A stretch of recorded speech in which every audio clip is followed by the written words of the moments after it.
Hello and welcome to another episode of Pitstop Fracas. You're joined by your host today, Branch. I'm joined by two fine gentlemen. Let me start with one of the more regular visitors, Kwame. How are you, bro? Hey man, I'm uptown, man. Yeah, man, my boys live the good, man. So I'm feeling good, man. I'm feeling good. That means Alpine must be doing something all right. Must be leaving you somewhere comfortable. Hey, it's been a long time, bro. So I don't know. I haven't been here before in a while, so I don't know what it feels like. But this small W feels like enjoying it. It feels like it feels okay now. It feels okay. All right. And long time. It's been a while, my brother. Brother Kunle, how are you, bro? Yeah, it's been a minute, man. I'm good, man. Just chilling. It's been a minute. It's good to see you, man. See you too, How bro. you doing? I'm good, man. My football club's winning games. The F1 season's providing decent entertainment. My enemies are in hell. So, my enemies in F1 are in hell. So, it's always a good day. But before we begin, let's start always, make sure to, I'll be remiss to make sure follow us on all socials at PitstopFracas, Instagram, TikTok, Twitter/X, YouTube. Make sure to subscribe, like, give us a 5-star review on Spotify or Apple, wherever you listen. Just make sure to follow us and keep locked in. We're always active. We're on the socials. So make sure you lock in with us. So this weekend, there was the Chinese Grand Prix. And it started on the Friday morning, or late or early hours. I was en route to work, having to lock into sprint quality, yeah. And that's because it's a sprint weekend. And we had the usual result of a Mercedes 1-2, and then a Ferrari. Wait, it was a Ferrari 3-4. It was Lando that was third for the sprint, right? You're talking quali, yeah, quali For the sprint. Sprint. I think Lando was third, but I don't think. Yeah, Lando was for third. the sprint race or quali. Sprint quali. Sprint quali. I think Lando was first. Yeah, Lando's first. Yeah, I remember the McLaren boys were piping up in the chat, bro. They were talking. They're like, "Oh, ready, cook Ferrari already." But yeah, and then after behind them it was the Ferraris, then Oscar. Any takeaways from the sprint quali at all? Anything of note for you guys? Nah. I think for me it was just more of George on top again, really. As we thought, but yeah, just George on top, really and truly. He had fastest SQ1, SQ2, SQ3.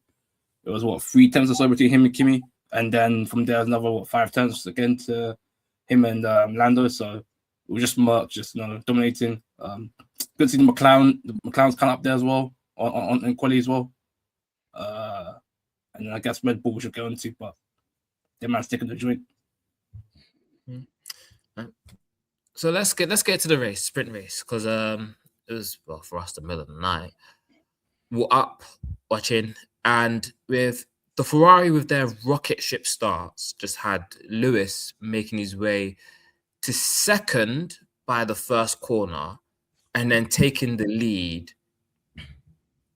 halfway through the lap, just kind of surprising Russell with a move and to turn 8. What was going through your head, Kunle, when you saw Lewis just rocket his way up to first place in the first lap? Nothing, because I was like, by the end of the lap, it's gonna be third anyways. My thing with that Ferrari start is it's good when they have a bad qualifying. It's gonna be good in Monaco. It might be good in Singapore, but everywhere else, it's just gonna be like, okay, them ones where like you're playing ball with your little brother, and like you're letting him score, and it starts piping up. You're like, I'm gonna be serious now. Or like you're playing FIFA with your brother. It's like, okay, I'm gonna let you score, take it easy. I'm gonna pick like a 4-star, 3-star team. You play with Real Madrid, score 3 goals in the first half, you start talking, oh, yo, good, I'm good, you're bad. And then just like, okay, let me sit up a little bit. That's what it feels like to me, because it's like they just let them go. When I say they, I'm talking about Mercedes, right? They just let Ferrari go, and by the end of that lap, or by the end of the second lap, they're gone. Like by the end of the second lap, they're 2 seconds behind already. Like, what's the point? Like, just save your starts for like, I don't know where they can save it for, but I'm honestly, it's nice to see, for a few seconds where like they zoom off, but after that, it's like, okay, come back. Like, that video, oh, come, I want to talk to you about Jesus. That's what Mercedes do to them. It's like, calm, you're going calm, let's talk, calm. That's what it feels like. So, like, I seen it in Australia, it moved me a little bit. Actually, where it would be good is if there's like a standing start, 2-3 laps to the end of a race, and they're thereabouts in like second and third, or third and fourth, and it's like I'm gonna fight for my life, whatever it takes. There's a chance to win a race here. Not 15 laps to the end, not 10 laps, 2-3 laps, because I feel like they can duel for like a lap or 2-3 before it's like, yeah, chill. Yeah, but the race starts, they're nice to see, it's interesting. They're not gonna end the lap, the first lap, in 6th or 7th. If they start 3rd, 4th, they're gonna go forward. And even if they start behind, there's a chance that they'll make up places, but they should save it for when they have bad quality days, because they've not had bad quality days yet. That's how I say. That's what I say. No, I hear it. I think it's one of the cases where it's not even that their starts are really good. I think it's just everyone else is really bad, or even if that the start is kind of like good to mid, they're still just like rocketing away, because like Russell's sprint start wasn't that bad. It was competent. It wasn't bad, but he still just got rushed. It's like, God damn. But yeah. My question to you is, and I feel this is a question everybody else is asking, is with this start, do you think other teams will catch up? Is it a thing where other teams can catch up, or is it just, this season, forget about it?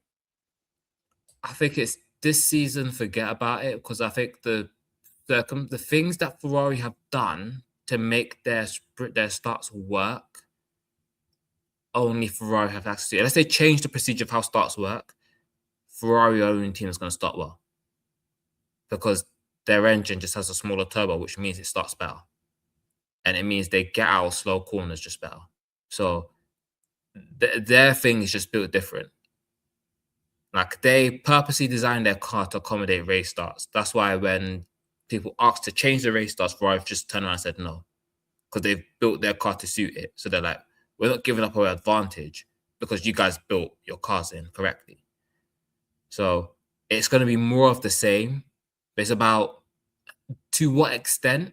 So it's like with Mercedes, it's like, how good can you get your race starts to be? So it's like Antonelli had an absolute hoon of a start on the sprint, whereas Russell was pretty good. It was steady. Like, him and Lando had steady gets off the line, but just the Ferrari's just so fast off the line. It's like whoosh.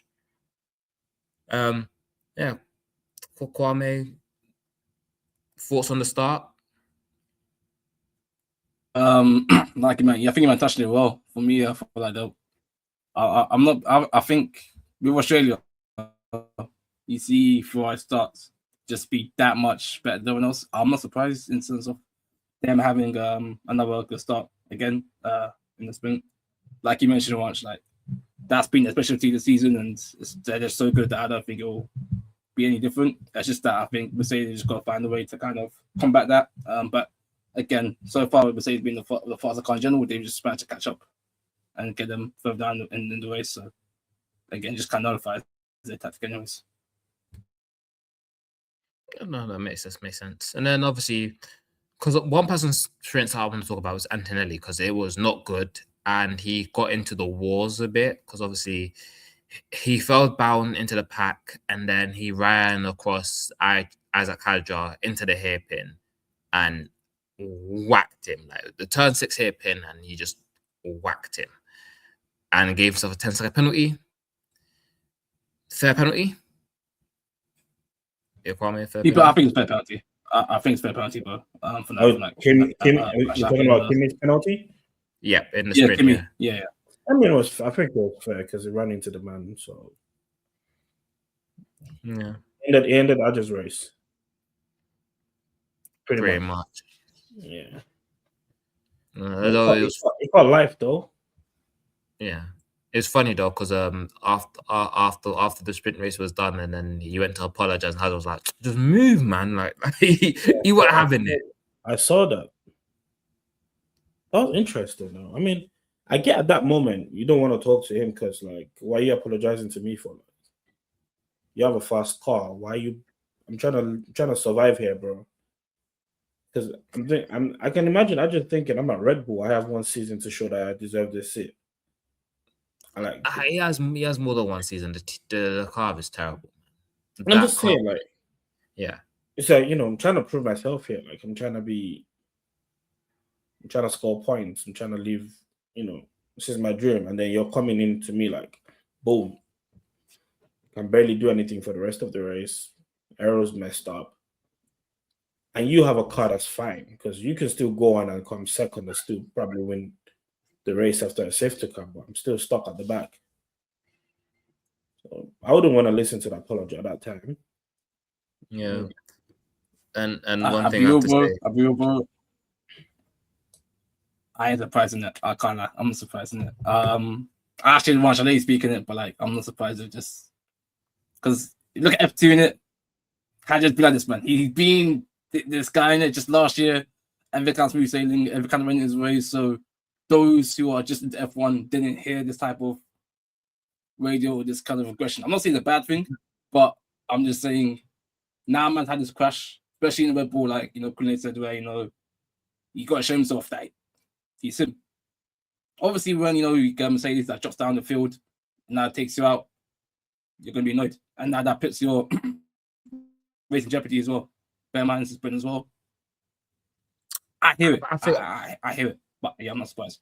I think you're fake. I think you're misprofiling because he said himself. He was like, in the junior Formula days, you pay to be in that seat. So these men were my employees. So if your employees are messing up, you're gonna yell at them. Now he's the employee, so he's a lot more chill. Obviously, if they're doing foolishness, he's gonna tell them off for doing foolishness because he knows like that, bro. Check if this car's broken, yada yada yada. Because happened yesterday, he was like, the car's broken. Like, stop telling me it's fine, it's broken. Just like tell me how to fix it. But I will say he's perfectly entitled to not accept the apology right there and then. The adrenaline is still in him. He's still upset. It's not even like he's obviously he wasn't fasting on the race weekend, but he's been fasting over the week. So obviously he's not like you don't want to be testing a man's patience when he's on and off fasting just because of the circumstances. So it's one thing where like I'm not mad at it. But there are any other takeaways? Because I obviously, apart from like the good battles at the front at the beginning before Russell just overtook it and ran away, were there any other takeaways from the sprint that you guys had?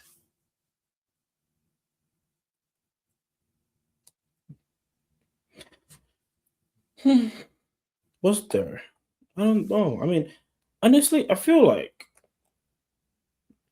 it's everything with F1, like the races, the sprints, is going to be two tails, right? The start and what happens after the start. It's like the start happens, everybody's excited, the midfield, bang, bang, bang. And then when everything consolidates and like everybody gets into a rhythm, and then that's when I start. Oh yeah, the tires. What's his face? Liam Lawson's tires. The tires choice. I think it started on. He was still on Hearts. He's the only. I think he's the only person that started on hards, right? Yeah. And they stayed with it till the end of the race. And then when the safety car happened, something triggered the safety car in in the sprint. I forgot what it was. I forget myself, to be honest. Someone had a. I think no, it was Audi. It was Hulkenberg's Audi. No. Hulkenberg. Yeah, Hulkenberg's Audi yeah, just gave up. And then Ferrari decided to Ferrari. They did a double. The double stack. Yeah. The double stack, and Lewis came out behind Norris. I think, was it behind Norris or Piastri? It came out behind the McLaren. But then I feel like right now the pecking order is Mercedes, Ferrari, everybody else. So like I still don't know what the third best team is on this grid. It changes because obviously in Australia, I thought Red Bull looked quite good. It's just that they had nonsense going on. But in China, these men were awful. So it's like, but then you can't even compare it to anybody because McLaren didn't even start. Yeah, we'll get to that later. McLaren had one. Yeah. But in the sprint, McLaren, I think McLaren were the third best team. Yeah. Because Norris was pretty much lonely once Lewis got past him. Oh yeah. So, and I feel like the sprint was the catalyst for the race in terms of Lewis and maybe Ferrari understanding that the cars might be hard on tires, especially when they're squabbling. Because I think Lewis post-race said it like, he wasted his tires in the back and forth with Russell. Yeah. Because it's like you're going into a battle you're not gonna win. So like why you just because it's gonna end up beating you anyways. No. But the thing is, they had a 2-on-1, but Leclerc just didn't want to get involved. He was like, I'm here saving my tires. But that's the thing, because that's what helped Leclerc. Eventually. Nah, man. I don't like that. Wait, what was the sprint finishing order? It was Russell, Leclerc, Hamilton. Was it Russell, Leclerc, Hamilton? Yeah. Yeah. The reason why Leclerc got second was two things. One, it got the jump on Lewis when Lewis's tires were gone. And two, Lewis was behind Norris at the restart. So there wasn't that squabble initially. But then to get into the end, I think Lewis caught up a little bit.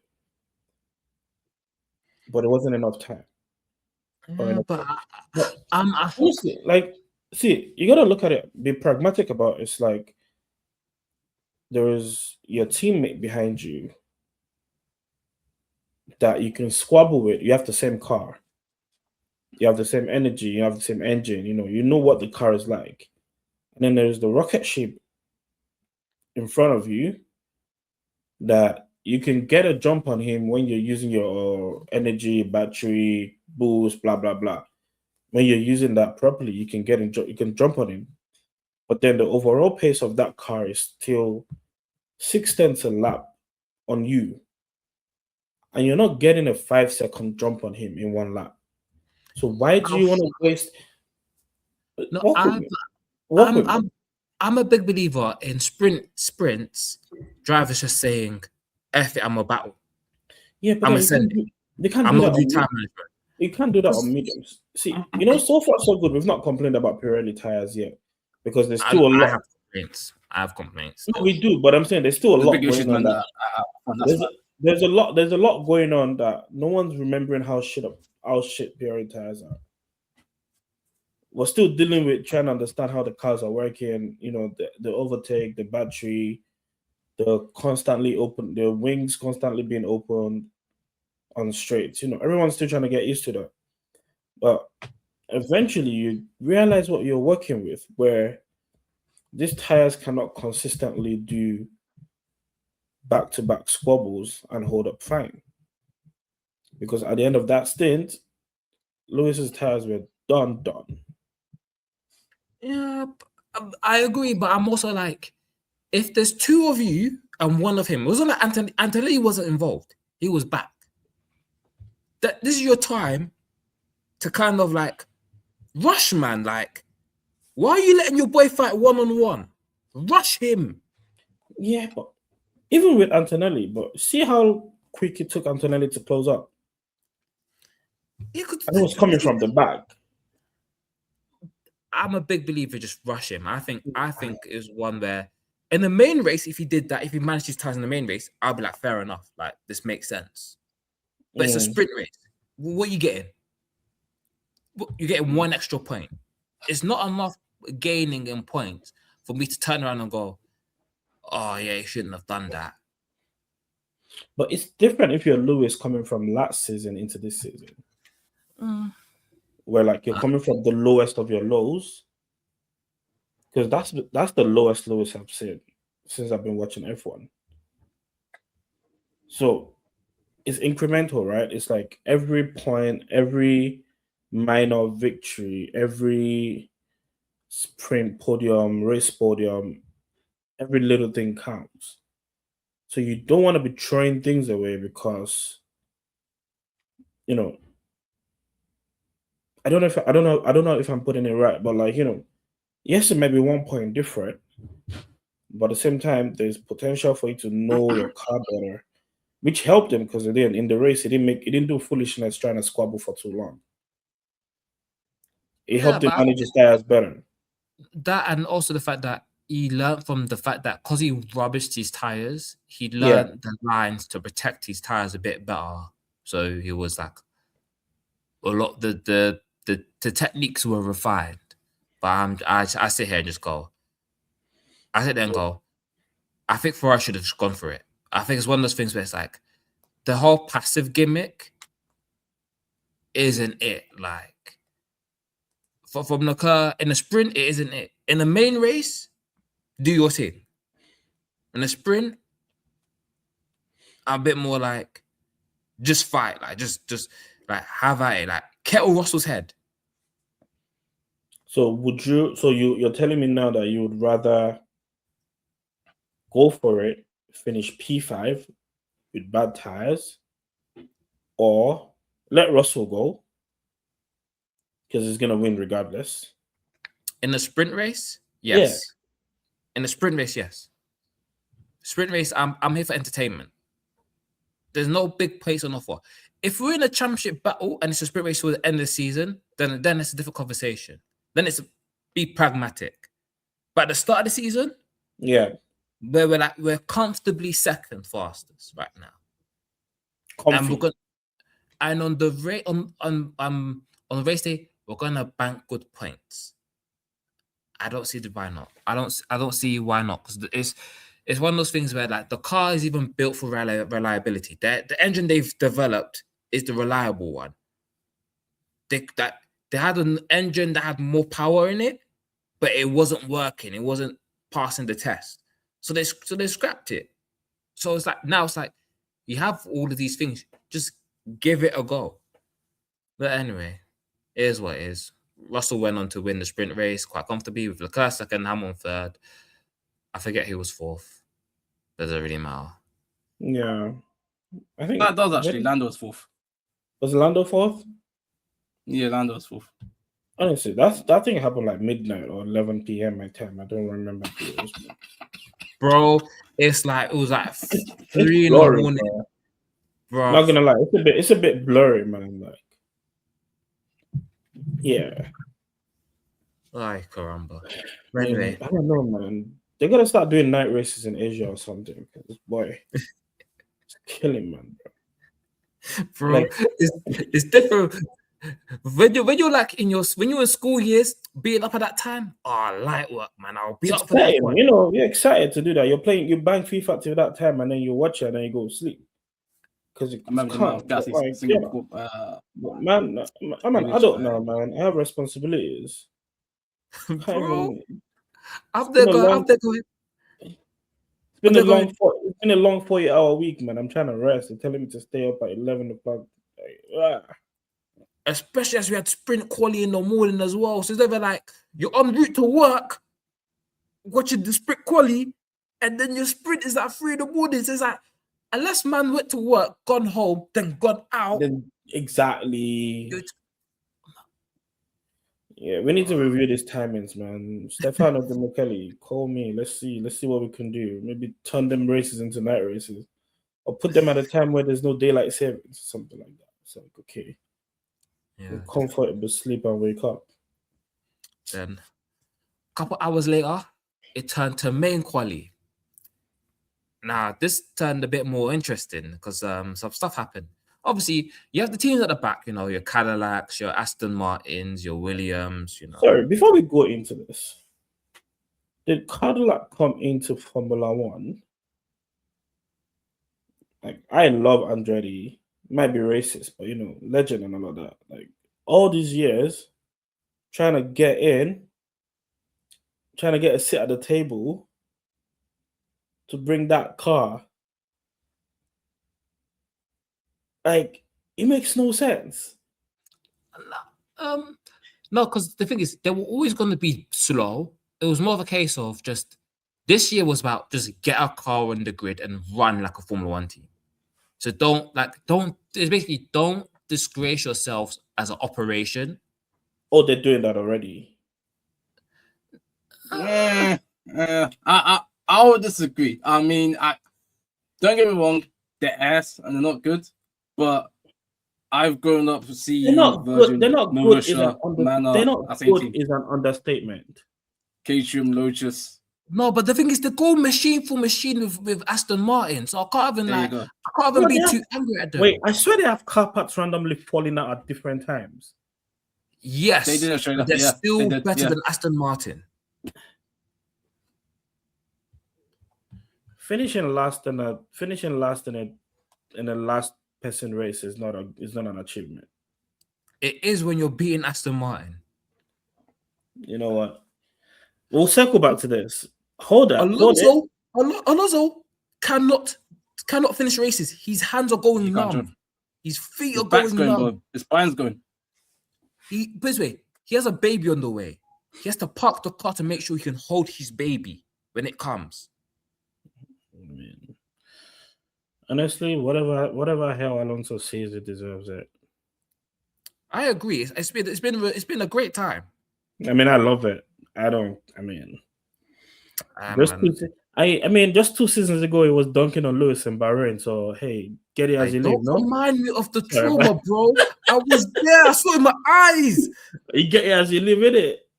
Bro, I remember just the race was done. Yeah, Kwame was there. He saw me just fall to the floor, collapse. He saw me work up the numbers, how much it cost me to be there, and I just fell to the floor in agony.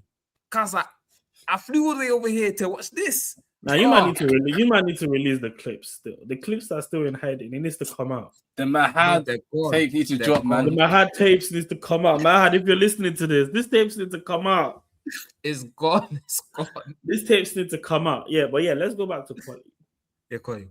So for Q1 and that, Q2 was a bit interesting. Was going to be interesting, but then Bortolotto had a certified skill issue moment that ruined any sort of jeopardy because the Red Bull was slow.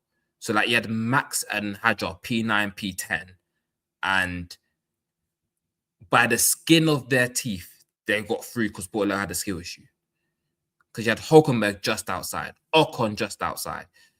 The Racing Bulls fell a bit behind as well. So, yeah. And it's also the start of the title favorite, his troubles this weekend, where he did one run in Q2. The second run he didn't complete because the car started braking. And then we get to Q3, where we have a record was beaten. A new youngest ever pole sitter has been made. Hailing from Italy, Andrea Kimi Antonelli is now the youngest ever pole sitter in Formula One, a record that probably isn't going to get beaten, at least for a good while. So, Kwame, thoughts on Antonelli getting pole and any thoughts on quality itself as well? Yeah, I mean, I think quality. I think Q2 was for me. I was on the edge of my seat. I can't lie because, like I said, man, Hulkenberg was what 1,000 off of getting to P10 above Hadjar. Colapinto was also close. I think another like 2 or 3 thousands as well. So both 11 and 12, they were that close off Hadjar. So I was thinking like, ooh, we could have a race here where we're both struggling. And then, like I said, Q3 had Russell, who was definitely the favorite to get pole. He obviously his car had issues, or whatever. So I was there thinking like the script is mad. Yeah, it's either he ain't gonna make it and he's gonna start from P10, or this guy's gonna get P1. That's what I thought in my head. I thought like the stars is written. So obviously Kimi goes that in whatever pretty early, if I'm not mistaken. I was like, okay, this looking like it's Kimi's turn. Then obviously Russell put his lap in, and it wasn't enough to beat Kimi. It's one shootout for him, and he was 2 turns off Kimi's time. And I was there like, fair play, man. He's sim. Obviously, you can say he's in the rocket ship. You can say he's in the fastest car, but hey, man, the kid did what he needed to do, and it was a good lap. And you can't. I don't think you can put him, to be fair with you. So yeah, man. Kudos to Kimi and the new record beating Vettel's record, which I'm surprised it's been this long. I can't lie, Vettel's had this record.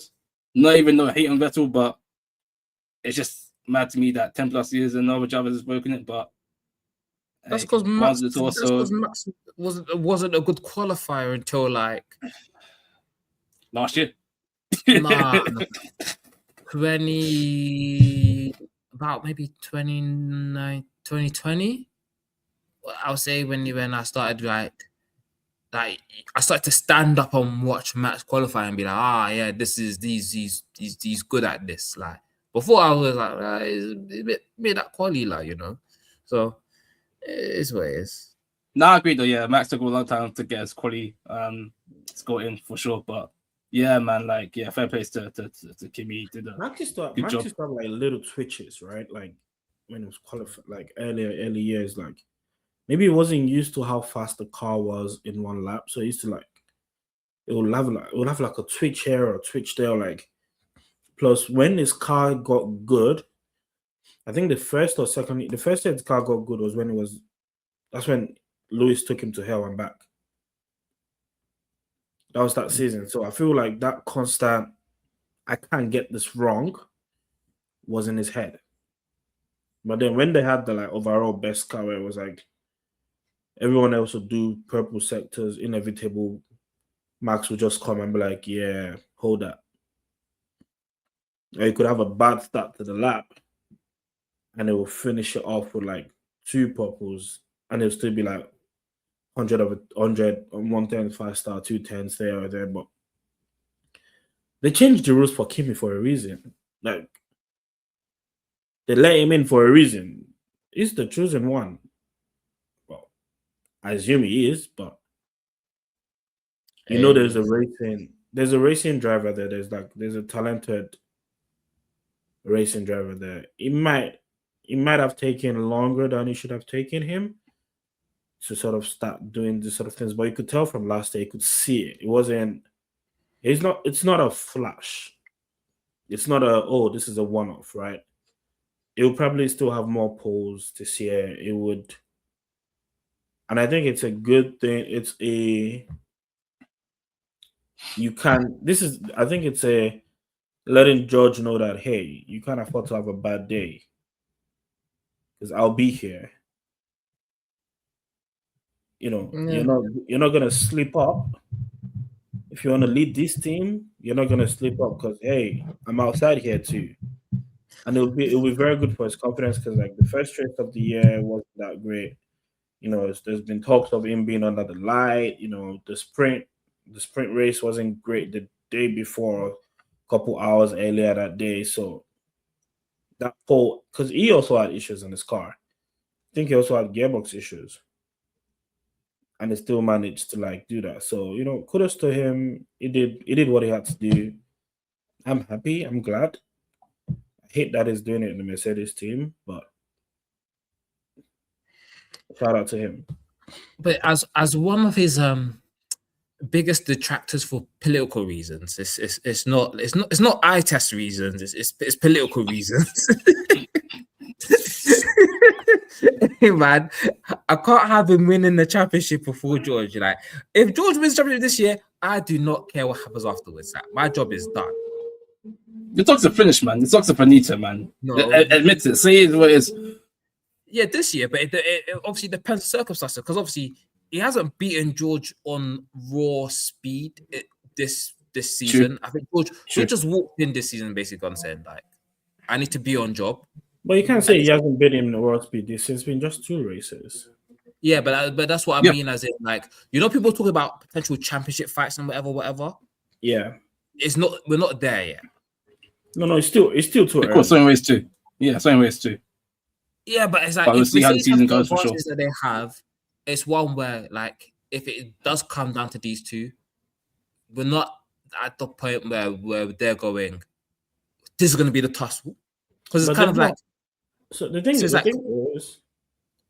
they would have moments in qualies where they'll probably exchange fastest laps. You know, maybe on certain tracks, it might be George having the upper hand. You know, certain tracks, it might be Kimi, but they've not been put in positions where they have to go wheel to wheel yet. Yeah. And that's probably because of, like, they've had different race starts, or, you know, it's not been, and also because of the Ferrari in the race starts, where it's like initially they're just fighting to get by the Ferrari and then settle into a rhythm. So what will happen is that one of them might be in front. I need to see them start P1, P2 consistently enough where they both have to navigate each other with the lap times or with the gap being around 2 to 3 seconds. Not something wide where someone is catching up from like 8 seconds behind. Yeah. Before I can really say, okay, this is what I think would go on to, like, dominate, or this is what I think would do this. Because we could easily have a case of last season where the younger, less experienced driver in Piastri starts off somewhat behind, then picks up like a purple patch, goes on a run, and then bottles it. Or we could have a Lewis versus Rosberg in 2015, 2016, where it's like, you know what, I'm not making this go to the last day of the year. I'm going to bolt off, and you're going to play catch up till the season ends. And you're not going to catch me.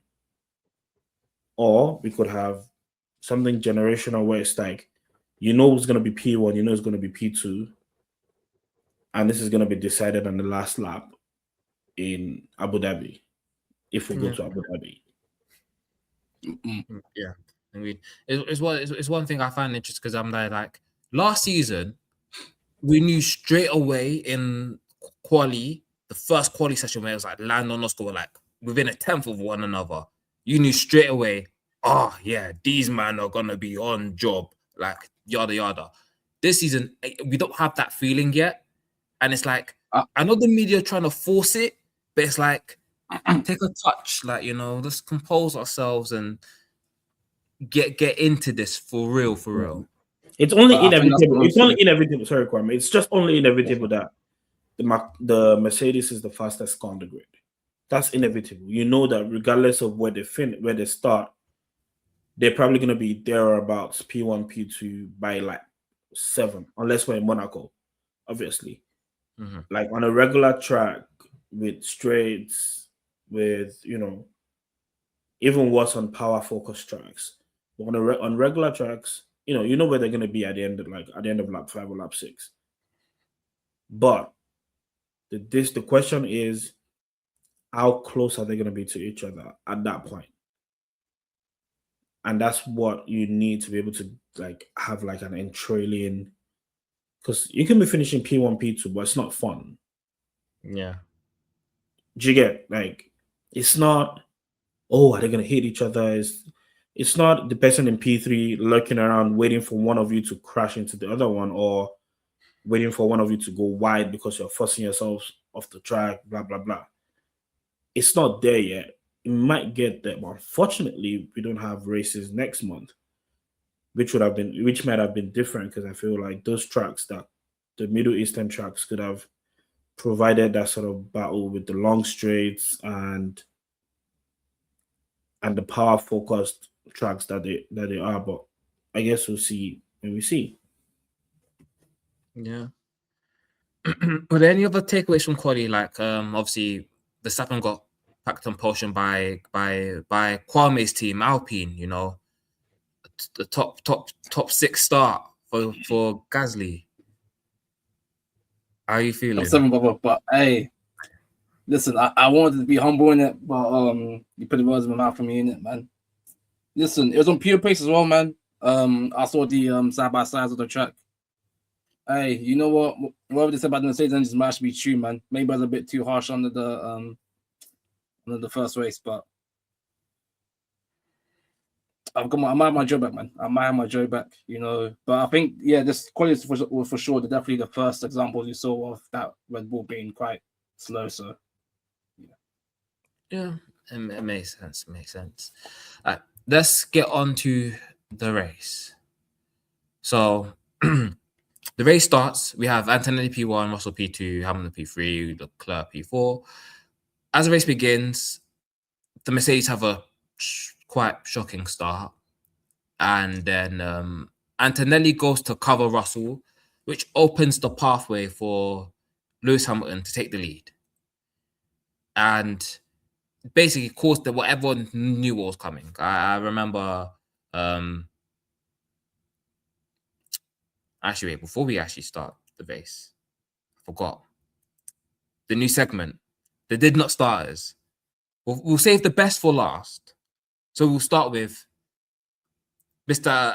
Alexander Albon in the Williams. Didn't start. Had a hydraulic problem. Any comments on Albon and Williams and, you know... And James Williams there might have been a 2-pack of mid this season so far. Well, I've been to that point actually. But I mean, he had issues as well on qualifying it as they messed up the pillar anyways. He was going to do work on this car in it originally, and then they couldn't do the work in time in it, and then like I said, hydraulic issues. So yeah, I feel like it was like a lingering on from that. So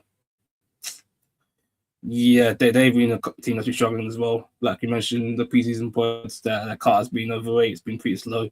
They've been the slowest out of the Mercedes bunch as well, which Mercedes themselves, McLaren and Alpine have all had points. They've all been doing well up until this point, whilst Williams have been struggling towards the back of the grid just above Aston Martin and Cadillac. So, yeah, definitely wasn't too surprised at the issues, I'll be honest. You know the car's 30 kg overweight. 30 kilograms overweight. What is James Vowles and them man cooking, bruv? I can't believe it. Like, that is like... God. Asking what they're cooking when they're overweight is crazy. Because it's clearly not good food. It's clearly not good. I don't know, man. Hey, there's certain people, there's certain drivers that I don't mind them being in pain. Albon is one of them. He ain't done nothing wrong to me, personally. I just don't like him. Hey, man. He was supposed to have the... I don't know, man. He's supposed to have the Pitstop Fracas blessing, but hey, man. Nah, man, I don't know. Blessing for... I mean... If you have a picture of me, you're blessed, innit? Naturally, just blessed. Like, we've seen it, bro. Joe got points, bro. Joe got... He boxed me a Qatar, he grabbed points. Hajar got to F1, grabbed a podium in a racing V car, whatever, racing balls. Bearman, we've seen him cook. These things are just natural. It's not up to me. It's what happens. But I don't wait, what were Williams doing when everybody else was building their cars last year? They were the first one to say we're building our car. It's just that it's overweight because they just failed crash tests and stuff, and they're just like, it's hard. Like, I don't even know what to say because like the car's bad, and when the car is bad, it's not a reflection on the drivers because like your drivers are not even starting races, so you don't even know what the possibilities are. I mean, Sainz finished what P9, yeah, but then P9. there were also like 7 DNFs. So in a normal race trim, it's probably finishing P15, P13. Yeah. So, I mean, it is Williams. It's not surprising. They usually do. They've done this for a few years. They have one good season. They have 4 bad seasons. Then they have one good season. You know. They also have a Mercedes engine that apparently didn't come with manual, or apparently the manuals were read in German. Yeah, that's why I said the man was in German, bro, because none of these men understand it. So it's like, yeah. But Albon, that's his personal problem. If he's not scoring points, if he's not starting, sorry about that. Or I can't be bothered. I can't be bothered to read all of that. But sorry about that, or congratulations, or whatever that tweet said. That's how I feel about it. We go to next person, Audi. So in this week's Audi edition of Someone's Not Starting a Race is Bortoletto. We don't know why he hasn't started the race because Audi don't tell people why they don't start races. They just kind of say, there's a problem, now go away. That's Audi's approach. So we're just going to leave them be because they didn't even get points in the race as well this weekend. So we generally don't care. But now for the main show, like if you go on the Instagram, the graphic for the race is DNS and DNS. Because apparently Mercedes have been selling these Temu engines. So Kunle, you are a McLaren fan. Speak to me about what's going on over there. I don't know. It's gonna be interesting to see what McLaren fan TV think tomorrow, and like Mahad and thing record tomorrow because I got a great episode. What's there to talk about? They're going to talk about the sprint and then it's job done. They talk about the sprint qualifying and then job done. Because like the car. So now 2 days, 2 races. Oscar has not started one. Yes, he's not started any Grand Prix this season. He's not started a Grand Prix this season. Yes. So now you're still. So it's like you have something. It's bad, but you don't even know how bad it is because it won't even turn on. So you gotta go back to making it turn on before you can even see the data on it. It's like the car's not moving, it's stuck, it's frozen. So how do you debrief that? Is it purely engine issues? Is it that the engine is not fitting in with the car aerodynamics? Is it power? Is it battery? Is it you don't even know if it's everything. So this is where Stella gets his money because well, I know Stella said that Miami is the point where things will start to change. I know that obviously because Zach was not there, he's in Arlington, Texas. So he's literally a polar bear in Arlington, Texas, just turning around saying, we got sold Temu engine. He woke up this morning, I saw DNS said, what the hell is going on? I would believe it. But I would believe it because it's like you're bringing in all the sponsorship money. Your sponsors are going to start calling you like, yo, your car is meant to be on screen. I mean, like, we don't get screen time if your car's parked in the garage. You get me? Like, I'm not giving you 50 M's a year to see your car parked in the garage and your driver is talking to like the team principal on the sideline. Meanwhile, there's Mercedes and Ineos flashing in my face. There's Ferrari and HP in my face. I mean, there's Aston Martin in my face for a few laps. And I don't know. The sponsor of Aston Martin will be happy, bro. They're watching a car where the driver take the hands off the steering wheel. hey, but still, they're still watching the driver. You know who would make money? The sponsor of the drivers, the one, you know, the ones like that design on the steering wheel, because you're constantly seeing their hands. So I go do hand modeling or something. Stop driving F1. But nah, I don't know. The situation is bad. It's a good thing there's a 2-race gap before Miami after Japan. Right? So Japan is next, right? Yeah, Japan's next at the end of the month. Japan's next in like 2 weeks, and then we're meant to have Bahrain and Saudi.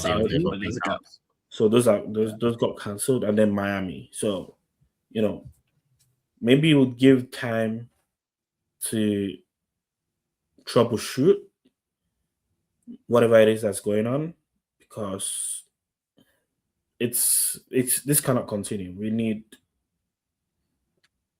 need to be on the racetrack to be able to get data, to be able to identify gaps and lapses, because we're not testing enough anymore pre-season. So there's not enough time pre-season to gather information for, like, you know, we get Bahrain where we're not even racing, and then Barcelona.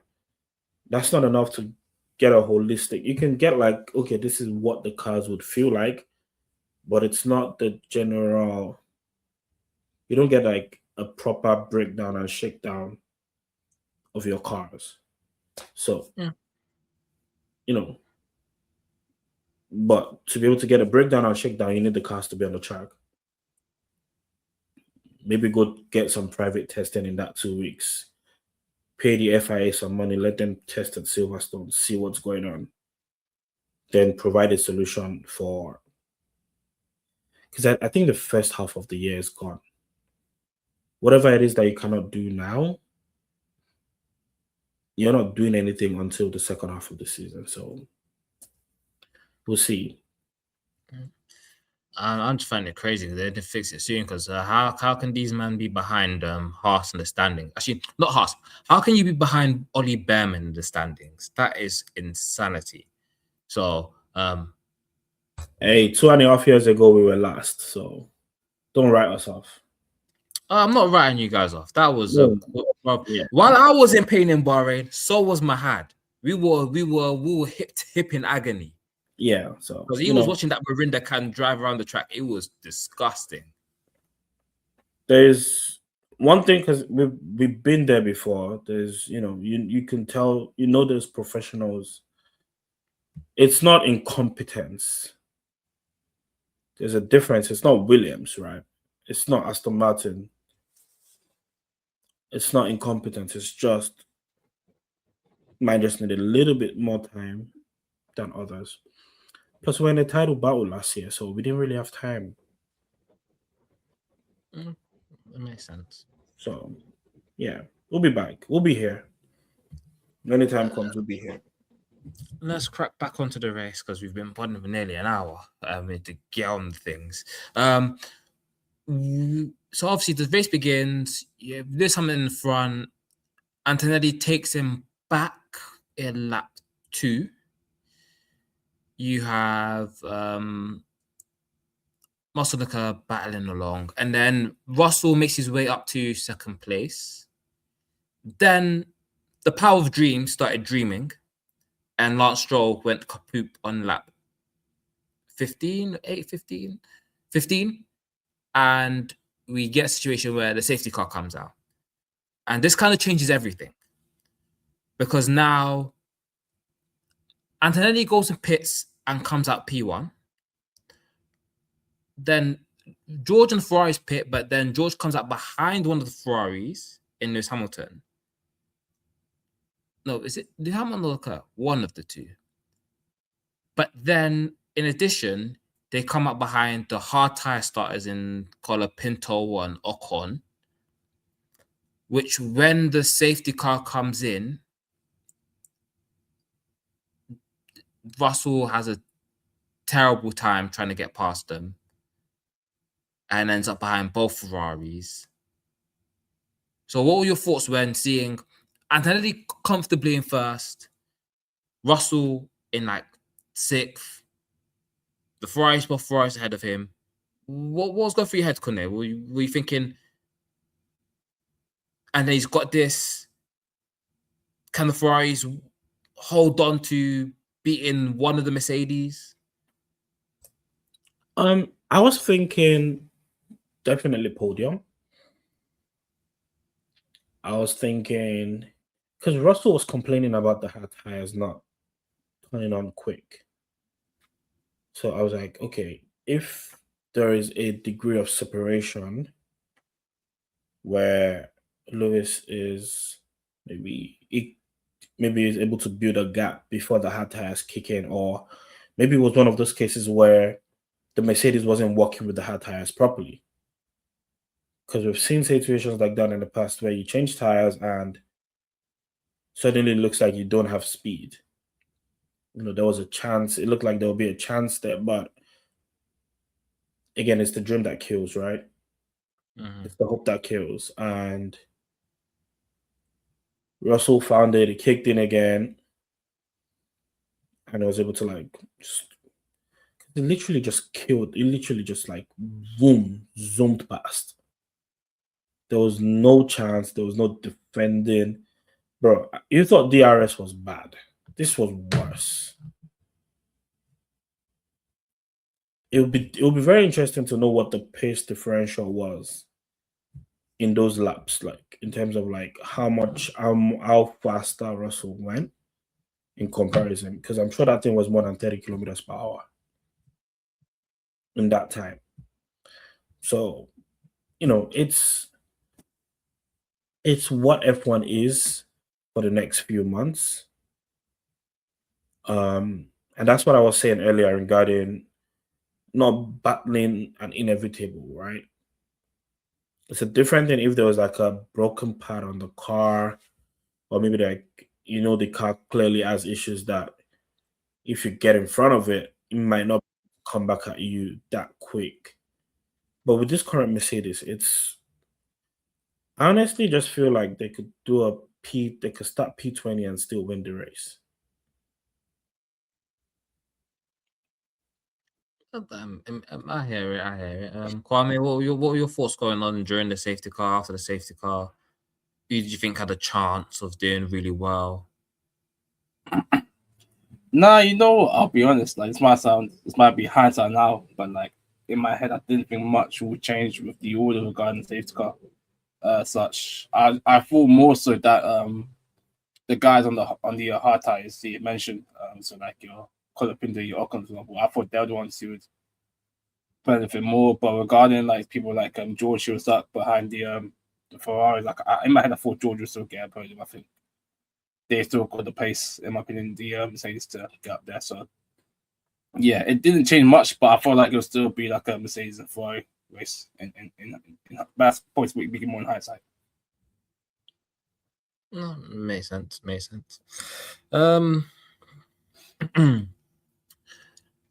Okay, so afterwards, because after Russell had eventually dispatched of the Ferrari drivers, a rather interesting thing happened because we had the race between the battle of the Ferrari drivers, and then obviously I want to know you guys' thoughts about how these men were squabbling and how you think of the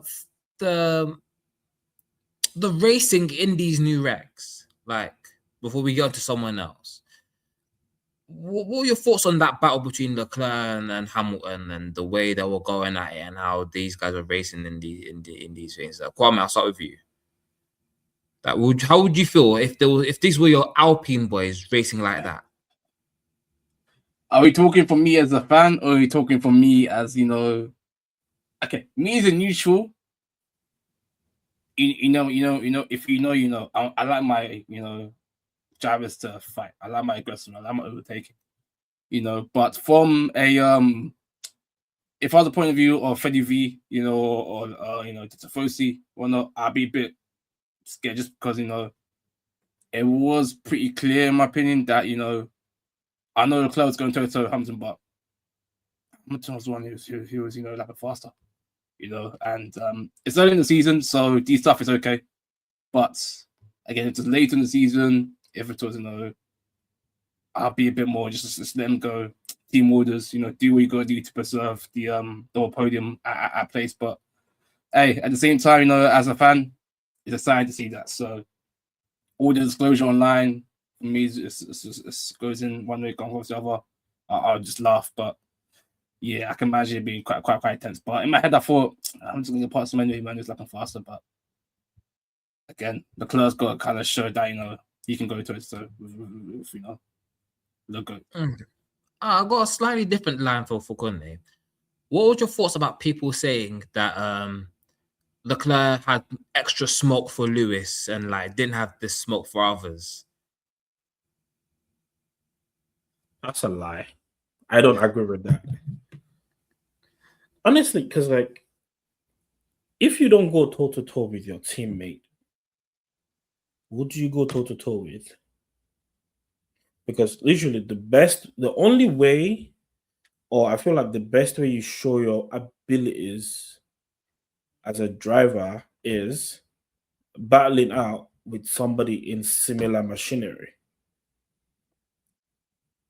Because there's nothing different in your cars. The setup is the same.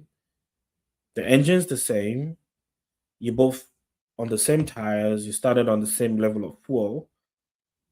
You showing that point is like, you know what, this is me. This is what I can do.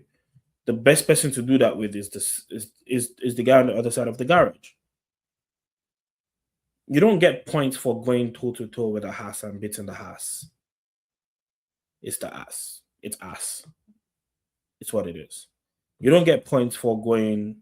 The only other people that you get any sort of credibility for going toe to toe with will probably be the cars in front of you, if you're able to beat them. But like I said, that's a waste of time because you're just gonna kill your tires. So, and it helps that it's Lewis, right? Because you know you're not gonna get someone that's would try to squeeze you out or would deliberately make you crash. Unless it's Lewis Hamilton of like 2010, 11, 12. You can ask Felipe Massa about that. Man. He's court case to win, bro. He's locked over there. He's not trying to relive that trauma. But Yeah. no, I agree. It's one of the things where I agree with you. It's one where on the Sunday, I found the races to be perfectly fine. Yeah. On the Saturday, I think there was like one move because Leclerc does this weird thing where he puts a car into the corner while defending. So so he moves across. It's forcing you to give him that space. Yeah, he moves across on you while you're braking. So it's kind of like a moving on the braking, but he's not turning. Ethically moving on the braking. Ethically moving on the braking. Yeah, it's not illegal, but it's not right at the same with time. With the wrong it's driver, that grey line. Yeah. It's that, yeah. Yeah, because he did one of those on Lewis, and I sat down. I was like, "Don't do that again," because like doing that to Russell, I'll be annoyed, but it's kind of like you're not teammates, so you can do that. But on your teammate doing something like that, it's a bit like, bro, are you serious? Like it's never like it's not like, oh, we're fighting for the world championships, so all gloves are off. It's like it's round 2 in the sprint race. So again, but other than that, I was happy with it. It was like entertain me, you know. They're the best man win, obviously, because these men are fighting. You're fighting for supremacy at Ferrari. You're fighting to be the top dog, the top guy. So here we are, you know. Because honestly, I feel like we're seeing a revived Lewis Hamilton And the best way to know that it is revived is that he's not backing out of this sort of challenges. Is like it's low. It's Charles. Okay, yeah, we're going back and forth. It's the Mercedes. I'll try go back and forth with them. There's something to win here. There's something to gain. I'm gonna be there. Last year I would not have been disappointed with finishing third in the sprint. But this year is like, yeah, I had the lead at some point. Finishing third is not great. I feel like he's with these cars, he's got his swagger back, and like some of the things that made Lewis in terms of like tire management and pace and stuff, it's like it's all come back. It's like Unk still got it, He's like he's still got it. And he's like, bro, that's just coached the dog, so it just kind of packed it in. But this year he seems locked in.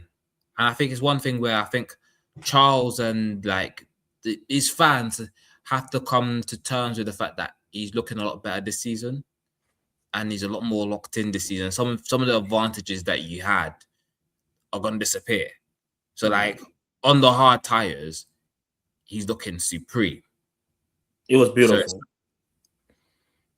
It was beautiful. It was able to like manage that gap to Charles. Like once he got that space, once he got that gap, there was no point where it felt like P3 is under threat. Yeah. Based on like his driving or anything like that. It wasn't locking up unnecessarily. He wasn't moaning. He just he had his race, he did his race, and he got a podium, which is great. Because again, I feel like getting a podium in this early start of the season is basically like winning a race. Because if you take out the Mercedes, there's nobody else close to you. Mm-hmm. So little pickings, little wins, just take that and onto the next. Yeah. To be fair, let's move on to the next one because that's enough Ferrari talk. We have plenty more time. We have a month off in April. We'll go back to the race winner. We're gonna go to the race winner, Mr. Antonelli. First race win, the second youngest race winner ever, and he joined Lewis on the podium with George Russell, his teammate, second, and Peter Bonington on the rostrum as well for this one. Funny enough, Bono has done race engineering for all three of them for at least one race. So real like family moment, feel good moment. Kwame, what were your feelings about Antonelli winning, his performance, and what this means? Yeah, like I said, man, definitely a feel good moment. Down from Bono joining them in the podium, and then also total congratulations Lewis, and then all them three, the evolution of Mercedes, and then also even the podium, man, like the Italian and the German national anthem as well, man. It was I need to shed a tear in my eye, man, because I'm like, this is the beginning of F1 heritage, introducing himself. But like you said, man, Kimi had a good race. Again, I guess Russell kind of struggled more with tire wear as well, and he ends up in pit stops. But just a comfortable drive, and it definitely is something that I think we can see more of in the future regarding them two, as previously mentioned, within the sprints and the quali. And I think it's the first time in 20 odd years we've had an Italian driver win as well. So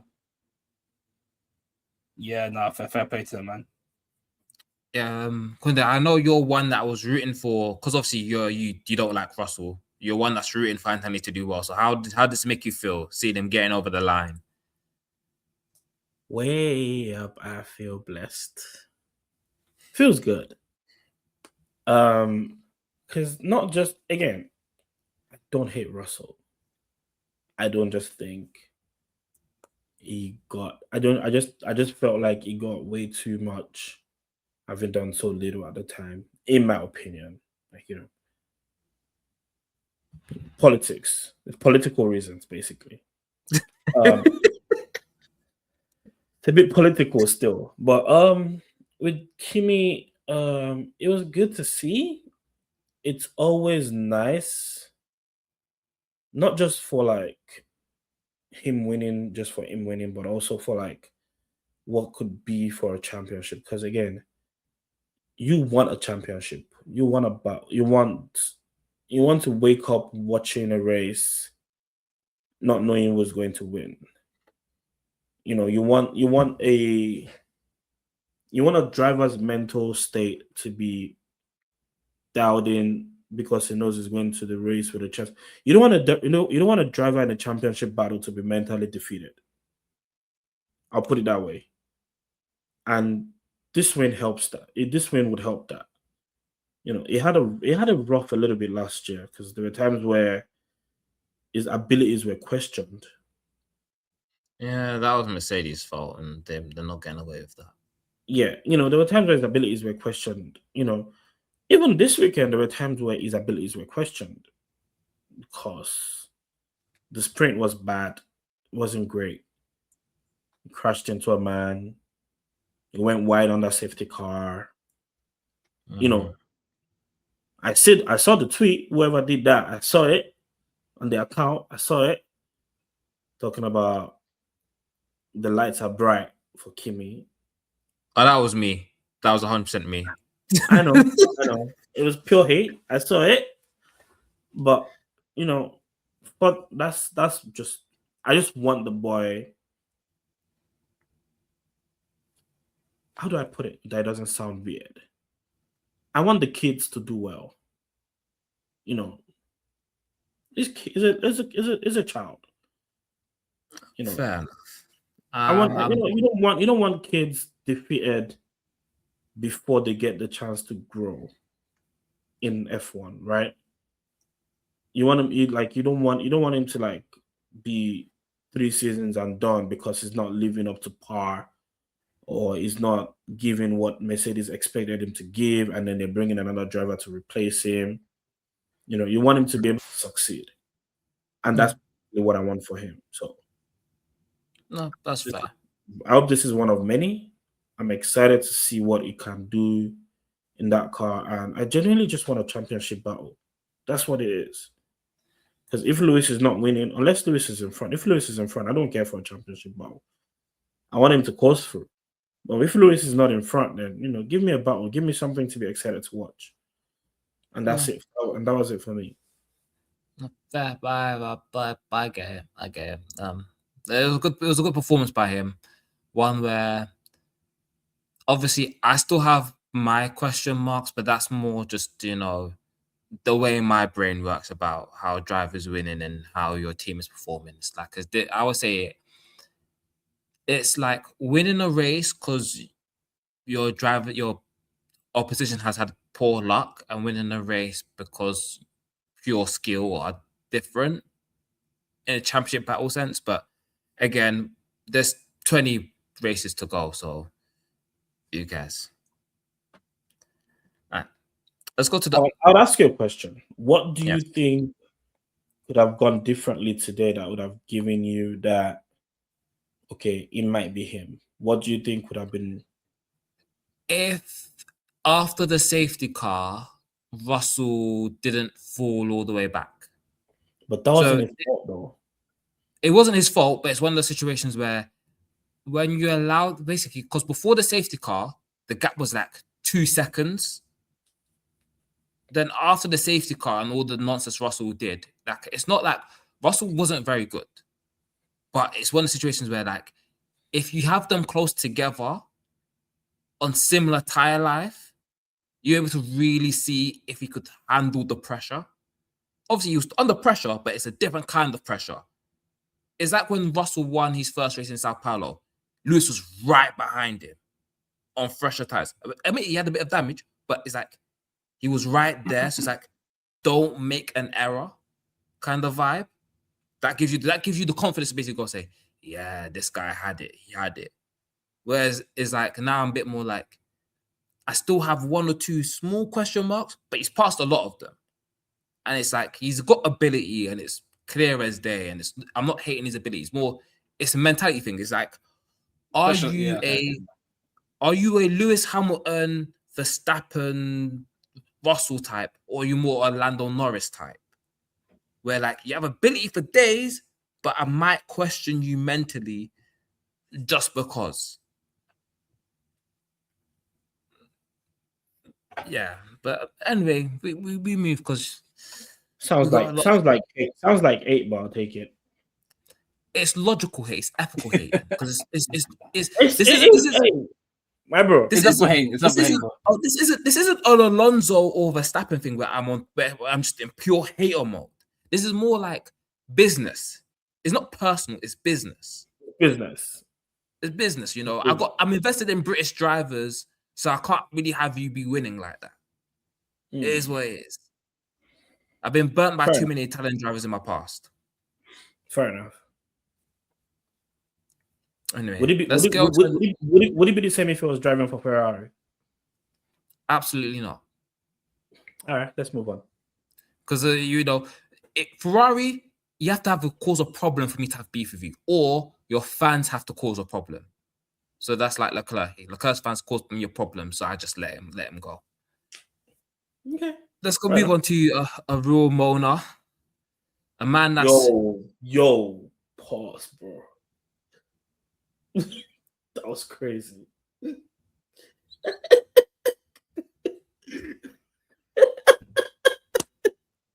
Yeah. You know what? I'm gonna keep this in. I'm not in that far out.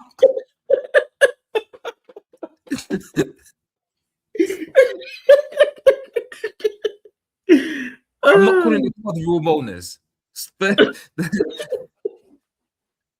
But yeah, let's quickly go to Verstappen and he's just tirades and rants about the regs because, to be honest, I'm tired of him.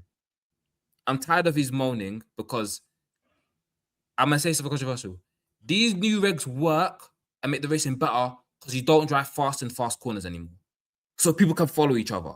So I don't understand why he's moaning because now we can follow each other. I'm not complaining about dirty air anymore. Because instead of driving in the corner 200 miles an hour, we're driving at 130. Big whoop. Racing. I'm enjoying racing. Yeah. I don't understand, like, this whole thing. You don't understand racing.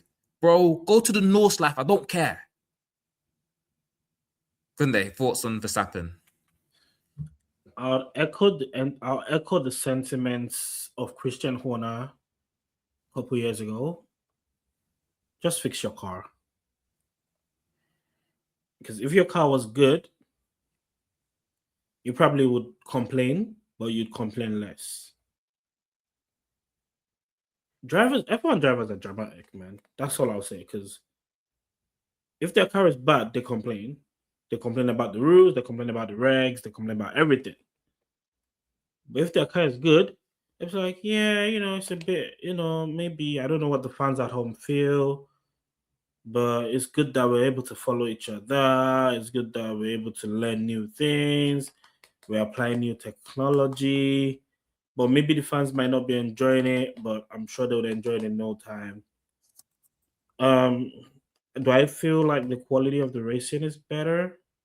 Maybe not all around, but it's good to see that drivers can take corners behind each other, like follow each other through the corners without their front tires being dead at the end of the corner, and they can consistently follow for laps. Once this whole energy deployment, yada yada yada, is sorted out, it might be good regulations. Max is gonna complain. Max is always going to complain. That's Max for you, right? Do I feel sympathy for him? No. Do I want the car to be better? No. Do I want him to retire at the end of the season? No, because I still want him to be in pain. it needs to stay long for that car to be as bad as it is, so that I will continue feeling the pain. I mean, He's not Alonso. He don't have a suffer fetish, bro. He has Marco, children as well. He's out. Elmot was saying that it would qualify P1 in a Haas them years ago, but here he is getting beaten by Alpine. He was getting smoked by a Haas. They said that he's gonna be beat. I swear the VCAP cars are even beating him sometimes now. Like it's back. They go Red Bull for Red Bull, man. They go Red Bull for Red Bull, honestly. They're going toe to toe with them, man, now. So it's what it is. I'm gonna have to dip now, but yeah, no worries. I'll leave with my final messages. Alonso, Max Verstappen, Red Bull Racing. Sorry, Isaac Adra, you get caught in the crossfire. Is what it is. What else? Cadillac, Perez mostly. I got a soft spot for Bottas. I got a soft spot for him, but Perez, Albon. What else? Damn, I hate a lot of people, but yeah, they can be as bad for like yeah. I don't want to see them succeed in F1. Mm-hmm. I don't want to see them grow in F1. They can continue to be bad. Sorry to the people that support them. That's your problem, not my problem. Yeah. I'll see you guys next time. Sorry, enjoy the rest of the. I'll speak later. Speak soon, bro. Kwame, thoughts about Verstappen and the new regs? Are you team Verstappen, or are you against them, or are you just waiting a bit more? So I'm always going to be against him when he does this BS. But the regs, I think the regs is one thing, right? So at the moment, I mean, it's still early days. Like you said, we're in the testing phase of the regs, so we're finding things out by the regs. So I will personally wait till about I say after summer break. I'll say, so I'll give it towards then. But at the moment, if I've got to say if I like or if I dislike it, I'm more towards the disliking side of things, especially with the engine point of view. This battery thing, I tried the Formula E thing, I've been to a couple of races.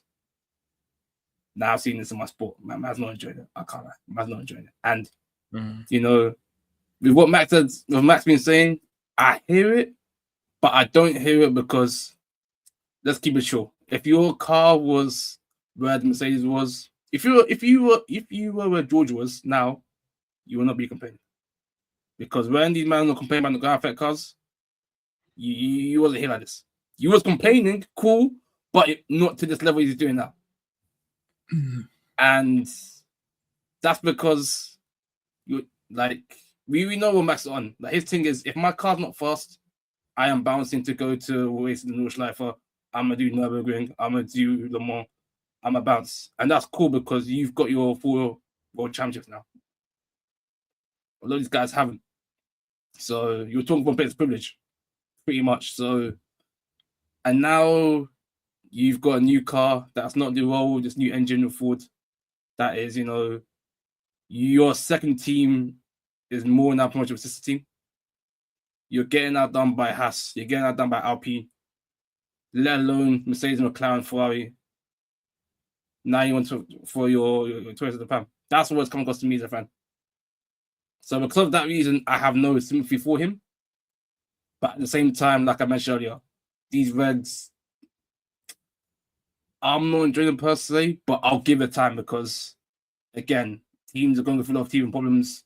There's going to be things that are going to change. Things are going to improve. So down the line, it'll probably fix itself, and I'll probably be like, "Hey, I like it." So, but with him, I can't see himself doing that unless if his team all of a sudden starts winning races. We'll see if he's still complaining about. Yeah, no, I hear him. I'm vehemently against his moaning because I've been enjoying this, and I think some of the problems with the Barrys are just working in the sport's favor. But hey, we have more time to debate this. Let's wrap up with driver of the weekend. Who's your driver of the weekend?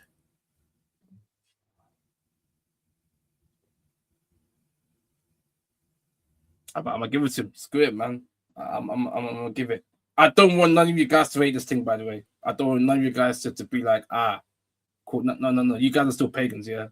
Because I remember seeing on the Twitter account having to translate certain things from Spanish to English. You man are still ups. So don't try to bend me in there with your guitar. Well, words to Wiley in it. But Colin Pinter. Well, fair enough. I'm not gonna lie. I was kind of hoping you were gonna say Antonelli. You know me, man. You know I'm gonna always hype mid, man. I'm never gonna hype these guys who are winning ways like that, man. And also, I got vetoed for the Kimi stock. I got vetoed. Certain cast members, when I try and buy the stock from my own stock market, said I can't buy it. So, hey. Okay, obviously, ignoring Kimi because that was I wanted to give the answer to Behrman, bro. I was like, P5 had Max in his pocket in the car. Maxwell couldn't even do anything to him. Another great drive. Almost killed Hadjar. Not his fault, but like survived that, made his way up. P5, good racing, clean racing, fantastic job, making Ocon look mid. Like I know Ocon has bad luck and stuff, but like he's really showing levels. Like it's to the point where like if a Ferrari civil war happens, the team are comfortable because they know whatever driver they pick, they got another person ready to come in. So I'm very happy with him and his work so far this season. Stinker of the weekend, Kwame. Who's your stinker? There's quite a few to pick, man, but I've missed it, man. I've actually missed this guy on the grid for this moment, man. I'm gonna give it to Sergio Checo Perez, man. It's been a moment, man. It's been a while since you've had this award, but I've missed it, man. I've missed it, man. There. I was low-key ready to give it to him as well, but I will change and I'll give it to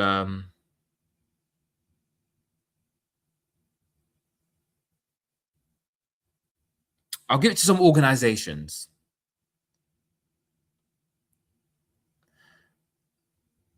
No, but I like what Honda have done. But basically what Honda's done is dangerous. So like, I like what you've done, but it's a stinker still.